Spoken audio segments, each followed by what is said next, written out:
Bom dia, queridos alunos, tudo bom com vocês? Pois é, estamos aqui hoje, neste dia maravilhoso, para começarmos mais uma aula de Educação Física e dessa vez vamos fazer essa aula de forma virtual. Não vou estar presente com vocês aí hoje, mas vou deixar esse material gravado, que inclusive vai ser um material que vai servir como revisão para a nossa prova, E eu vou precisar que vocês prestem bastante atenção em tudo que eu vou dizer. Lembrando que os assuntos que vamos abordar são jogos competitivos, jogos recreativos, jogos populares e atletismo. Só uma ressalva, Estou sem máscara porque estou sozinho aqui, estou na escola, estou sozinho, por isso que eu estou sem máscara e até ajuda na questão da dicção, na oratória, para vocês entenderem melhor. Estou aqui bem perto do quadro, Vou fazer alguns registros aqui, mas esse material vai estar disponível para vocês. Vou enviar um link com essa aula gravada e também vou enviar um material teórico, tá? Devido a algumas dificuldades de muitos alunos que não obtiveram um bom êxito na prova, então aí, consequentemente, a gente está aqui para se ajudar, tá certo? A gente eu vou providenciar um material para vocês bastante esclarecedor, bem direcionado para a prova mesmo, que eu tenho certeza que todo mundo vai arrasar nessa recuperação aí, nessa segunda chamada, vocês vão arrebentar aí, tirar logo um 10, bem bacanoso, tá bom? Então vamos começar primeiro com os jogos, tá? Como eu já falei, temos jogos recreativos, competitivos e os populares. Para resumir a história, pessoal, jogo recreativo, eu preciso que vocês prestem bastante atenção no termo recreativo. Se é recreativo, está associado ao quê? Ao prazer, o recrear, a vivência lúdica, associação ao prazer de vivenciar aquela atividade. Então, consequentemente, não dá sentido nenhum com relação à competitividade, O recreação é uma atividade exclusiva para a vivência lúdica, prática por si, referente ao prazer. Não há necessidade de se ter um ganhador ou um perdedor. Isso é a característica do jogo recreativo. O jogo competitivo é aquela que já tem aquela característica de competição. Então dá o sentido. O que é que eu aprendo com esse tipo de jogo competitivo? A ideia do ganhar ou perder, do respeito às regras, do respeito aos adversários, do respeito entre os próprios membros da equipe. Então, os jogos competitivos estão atrelados diretamente, o próprio nome diz, a competição, a disputa. Tem a necessidade de ter um vencedor e um perdedor, que no caso, o pódio, por exemplo, primeiro lugar, segundo lugar, terceiro lugar. Então, o jogo competitivo tem essa característica. Ele pode ter uma sensação de prazer, claro, diversão, claro, mas diferentemente do recreativo, ele está associado à questão da competição. O jogo popular, o próprio nome diz, o termo popular é o que é algo acessível, que está acessível para todos, independente de classe social, independente de estrutura, independente de material, você pode vivenciar o jogo popular. Ele também tem um sentido recreativo, mas também ele pode ter um sentido competitivo. Mas a característica dele peculiar do jogo popular é a questão dele ser acessível para todos. Então, por isso que a nomenclatura é baseada no nome popular. Pode existir um jogo que são os três ao mesmo tempo? Pode. Por exemplo, o queimado é um jogo que não requer nenhum lugar específico, não requer nenhuma estrutura. Pode ter competição ou pode ser mudando as regras. Vocês sabem que jogo em si, ele pode modificar as regras. Todo tipo de jogo você mesmo cria as regras, você modifica. Então, nesse jogo, você modificando, você pode torná-lo competitivo ou torná-lo simplesmente só recreativo, sem ter a ideia de vencedor. E ele pode ser popular, porque ele pode ser jogado de várias formas. Não precisa, inclusive, nem de bola em si. Você pode fazer uma bola de meia, uma bola com saco plástico, colocando algum material dentro para ficar mais pesadinho. Você vivencia da forma que for necessário lá, para dar as condições melhores para o jogo, tá bom? Então, essa parte é a parte de jogos. Agora vamos para a parte do atletismo. Bom, gente, agora vai começar sobre o conteúdo de atletismo, que é a outra parte da prova que também vai cair, tá? Lembrando que eu vou dizer aqui só os bizus do que vai cair na prova de verdade, tá bom? Então, primeiramente, vamos visualizar aqui os tipos de prova do atletismo, porque o atletismo ele é dividido em provas de pista e provas de campo. As provas de pista são as corridas, tá? Então eu vou falar só sobre as corridas agora. Então nós temos as corridas de 100, 200 e 400 metros, que são as corridas mais rápidas. Temos as corridas de 800 e 1500, que nós chamamos de corrida médio fundo. Médio fundo é como se fosse uma corrida moderada, meio termo, nem muito rápida, nem muito longa, para ser um pouco mais lenta, tá? As corridas mais curtas, 100, 200 e 400. As médias, 800 e 1500. E as mais longas, são as corridas mais fundas, 5.000 e 10.000, 5 km e 10 km, tá? Então, esses são os tipos de corridas que vocês vão ver no atletismo, tá? Agora eu vou falar sobre as provas de campo. Bom, gente, nas provas de campo, como eu já havia dito, nós vamos ter os saltos e os arremessos. Os saltos são divididos em salto em distância, salto triplo, salto em altura e salto com vara.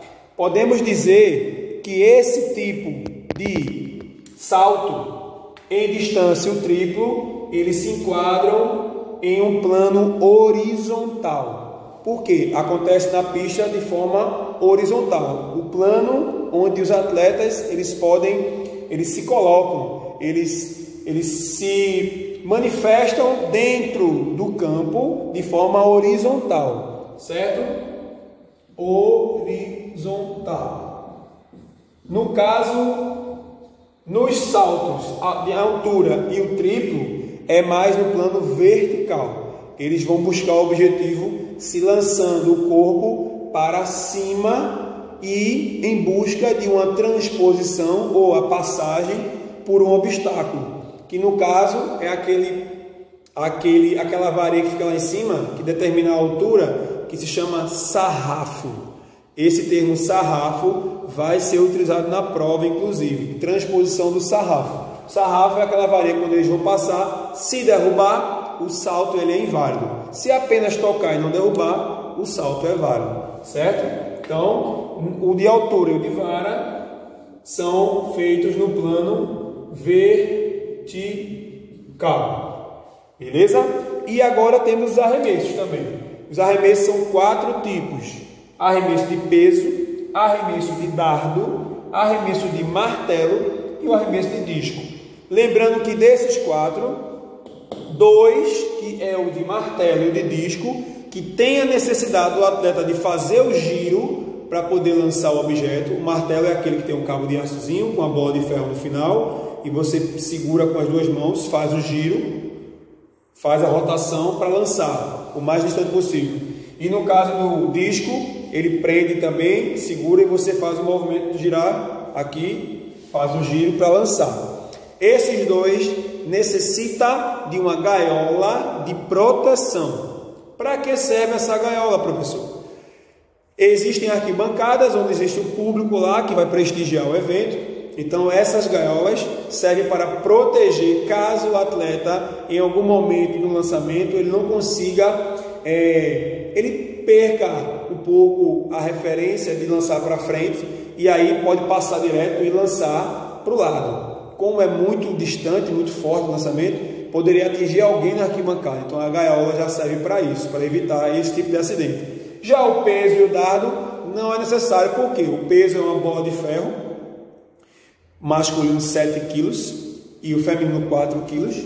E o recorde mundial fica próximo de 23 metros e um pouquinho. Então quando eles vão lançar, não tem o perigo, porque a distância que eles atingem é pouco. Então, e outra coisa que é a precisão do arremesso, ele não tem, como não tem o giro, não há perigo com relação a isso. E com relação ao dardo, apesar de atingir longas distâncias, chega até 90 metros o lançamento de um dardo, mas a precisão é o que faz com que não necessite da gaiola, porque eles tendem a acertar. Eles não têm como errar por conta de que não tem giro também, ele só faz a corrida e faz o lançamento. Beleza? Essas são as provas de campo, saltos e arremessos. Beleza? Vamos detalhar agora um pouquinho do que cai na prova referente a isso, tá bom? Bom, o que eu posso deixar de mais claro possível para vocês nesse assunto que vamos trabalhar na prova de vocês, vocês precisam focar no seguinte: por exemplo, no salto em distância, qual seria o tipo de irregularidade que pode acontecer no salto em distância? Quando é que eu posso considerar que o salto é válido ou inválido? Uma das coisas que invalida o salto, vou dizer duas, tá? Uma existe a tábua de impulsão, que é aquela região que no vídeo foi mostrado em sala de aula, vocês lembram?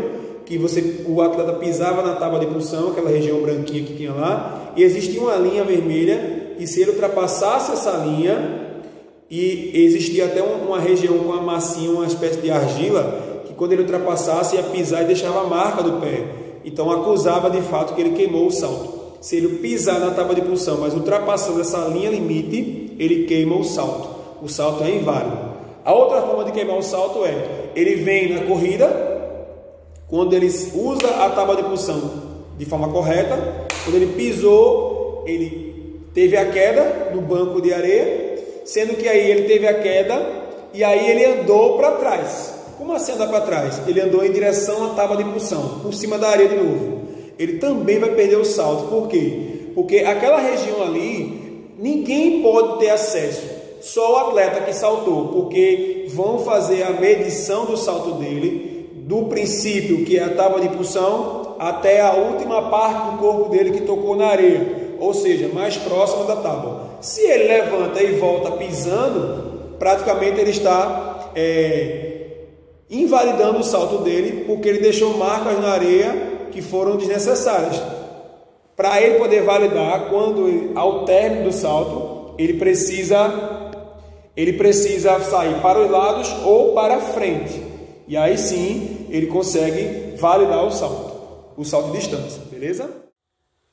Bom, gente, uma outra questão que fala no contexto dos saltos ainda, já comentei sobre o sarrafo em outro momento da gravação, que vai ter um contexto desse aí para vocês interpretarem, e também vai ter sobre as fases do salto em distância.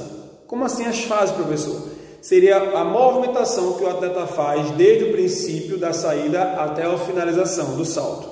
Então nós temos 4 fases no salto em distância, que são a fase de aproximação, que é a corrida que ele vai realizar até a tábua de impulsão. Chegou na tábua de impulsão, entrou a segunda fase, que é a fase da impulsão. O próprio nome diz, já ajuda, né? Tábua de impulsão, então a segunda fase, impulsão. Após a impulsão, como ele vai projetar o corpo para frente, então já tem a terceira fase, que é a fase do voo ou suspensão. Fase de aproximação, impulsão, voo ou suspensão, que é a fase aérea, e a queda, que é a quarta fase. Então, memorizem bem essas 4 fases, que a gente também vai ter uma questão baseada nesse sentido aí, para vocês interpretarem. Beleza? Temos ainda, pessoal, uma questão envolvendo também ainda o salto de distância, que envolve também um pouco da corrida. Tem a ver com a fase da corrida de aproximação. Na verdade, existe um contexto que é o seguinte: qual é o tipo de salto em que eu consigo colocar uma maior velocidade? Porque, inclusive, associando com a corrida curta, que é a corrida dos 100 metros, a corrida mais rápida do atletismo, dizia-se antigamente que aquele atleta que fosse um excelente corredor dos 100 metros também poderia se sobressair em uma competição de salto de distância. Porque uma das coisas que prevalece no salto de distância é a velocidade que é colocada antes, nessa fase de aproximação, que é a primeira fase, que é a fase da corrida.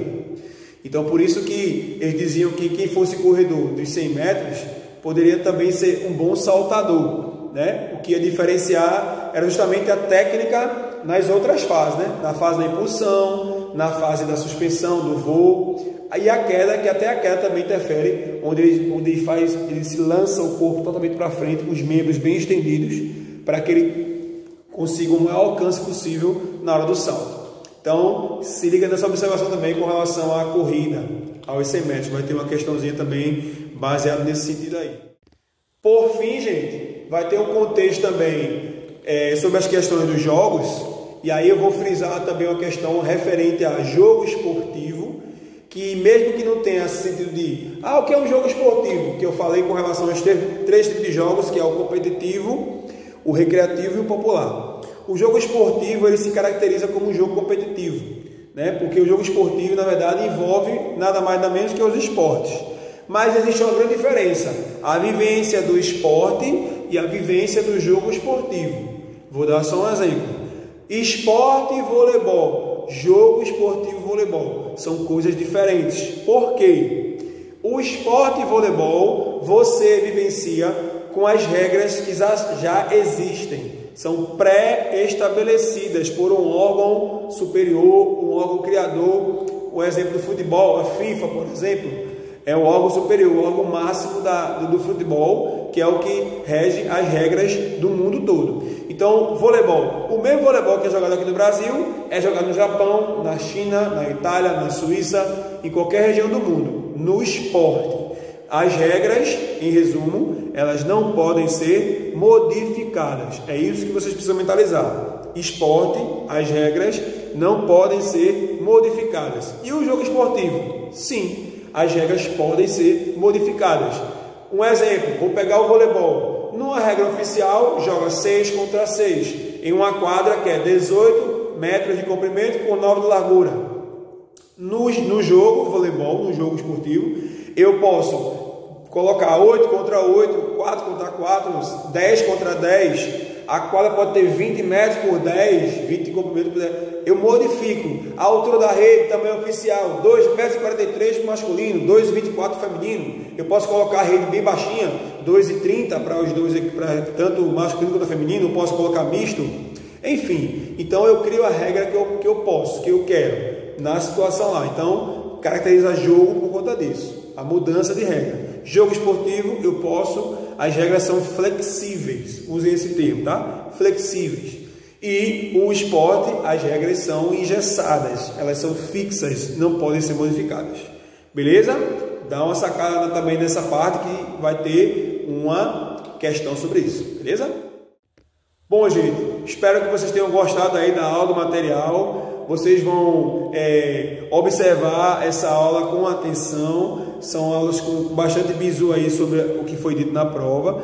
E aí vou também, junto com essa aula, mandar um material teórico, né? Um texto referente a todos esses assuntos aqui, tá? E no final até uma possibilidade de alguns exercícios de fixação, só para vocês fixarem ainda melhor sobre o contexto do que foi dito aqui, tá? Para vocês, tá bom? Então, gente, boa sorte, bons estudos, e eu tenho certeza que o desempenho de vocês vai melhorar absurdamente, tá bom? Eu só quero dizer mais uma observação.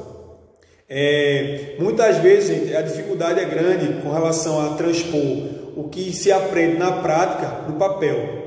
A compreensão é muito grande para poder vocês, começando agora, vendo do Fundamental 1, então entrando no 2 agora. Então é meio que normal esse espanto, nunca fizeram talvez uma prova de educação física, e isso pode ter comprometido um pouco também. Mas eu tenho certeza que com esse material teórico, que de fato é necessário, né? Uma falha minha de não ter enviado para vocês antecipadamente, mas agora com essa correção e com esse material aí, eu tenho certeza que o desempenho de vocês vai decolar. Beleza, gente? Então valeu, pessoal, obrigado mais uma vez pela atenção, e na segunda-feira que vem nós estaremos juntos de novo, tá? De forma presencial, tá bom? Um abraço, pessoal, tudo de bom, valeu!